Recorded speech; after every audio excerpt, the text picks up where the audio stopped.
Before the Stonewall Rebellion, there was a group of ordinary citizens taking a stand and picketing for gay rights in front of Independence Hall in Philadelphia. In the Life remembers the pioneering work started by Frank Kameny and Barbara Giddings.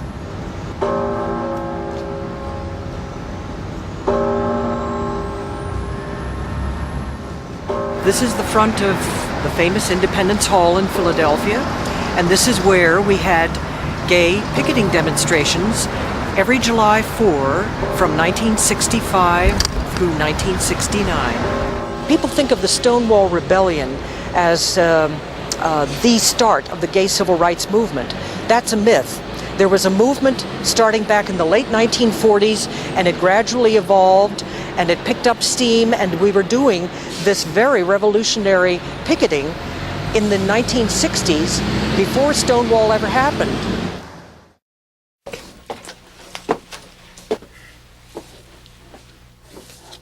These are stacks of various gay-related picketing signs from a variety of demonstrations in Washington and also Philadelphia in the middle 60s. Activism and expressions of dissent hadn't reached the levels that they did by the latter 60s. And picketing in some such places as the front of the White House was the extreme expression of dissent par excellence. Things hadn't gone beyond that yet. There had been a big debate within the gay movement about whether or not we should have public demonstrations. And a lot of it was based on the fear we thought, boy, if somebody knew you were gay, they'd stone you to death or, attack you. We didn't dare walk holding a sign saying that we were homosexuals. See, in those days, people thought it was very much smarter to pass, and that people who didn't want to pass were just inviting trouble. Nobody was out then. I was probably, certainly for example in my group down here, I was the only person who used my own name.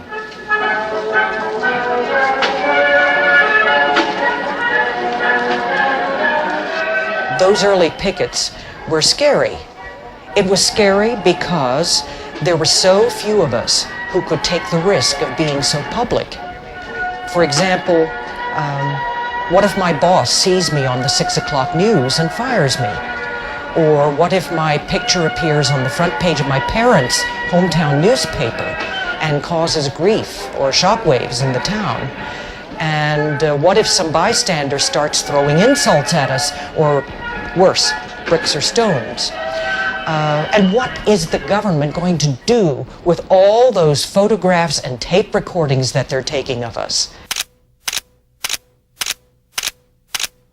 We had a dress code, and it's easy now to look back 35 years later and laugh at it and make fun of it because it was a very strict code. But I think it was appropriate for the time, and I strongly supported it at the time, and I think it was right then because we were trying to get across a very unpopular message. We didn't want people to gawk at us. We wanted them to gawk at the messages on our signs and in our leaflets. Well, the philosophy was to make us look normal, the way everybody else looked. So we succeeded so well that, as Frank Kameny said, some people thought we were actors. I remember specifically when we picketed in front of the Civil Service Commission, my approach was, we want them to employ us. Therefore, within the normal mode of the day, we have to give the appearance of being employable. We were representing, we felt, all those hundreds of thousands or millions of other Americans that were homosexual. This is Independence National. What we saw it was a chance to remind Americans on July 4th that we were equal citizens. And what better place to do that than in front of the Liberty Bell? Independence Hall is where the thing was done. Both the Declaration of Independence and the Constitution were right there. It was right after the parade, the July 4th parade. and the folding chairs were stacked up still, and then everything had been dismantled, the bleachers. And so then we came on and picketed. And I just felt a sense of commitment and a sense of passionate involvement. You know, it didn't bother me if people were negative, and there was a surprising lack of negativity there on the part of bystanders. I think they were surprised, but they didn't give us any trouble that I recall. There was a photographer there who told me that all I needed was a good man, you know. Or perhaps he even said that all I needed to do was sleep with the man. And I said something like I didn't need that or something, and I just filmed, you know, and he stuck out his tongue at me. Otherwise, it went off fine, and then at the end, on a signal, everybody, we had, you know, signs on sticks, and everybody flipped down their signs. The demonstration was over. Once the flag lowering music that was from the loudspeaker started, and we saw the flag lowering, we all stood and put our right hand over our heart, just to show that we were good patriots, and we respected the flag. You know, we were first-class American citizens, and we have wanted, that's a message we had wanted to tell everyone from the beginning. We are first-class citizens. We are not marginal people. I feel that those demonstrations led directly into Stonewall in '69, and that without our demonstrations starting in '65, Stonewall would not have happened, because what they did was to create the mindset for gay people who had never ever before done this to demonstrate publicly, to dissent publicly, to do things out in the open. And nobody had ever done this before.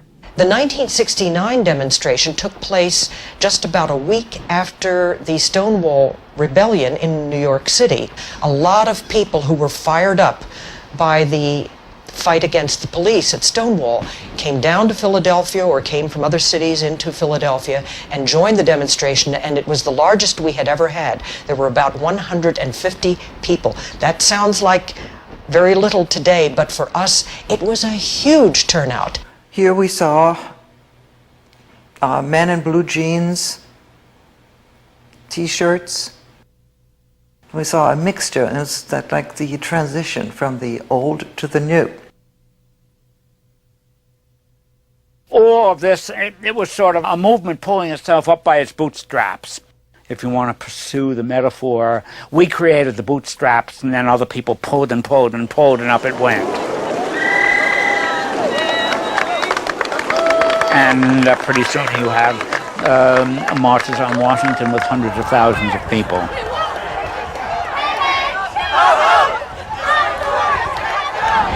You know, coming out in a picket line in 1965 was downright revolutionary for that time.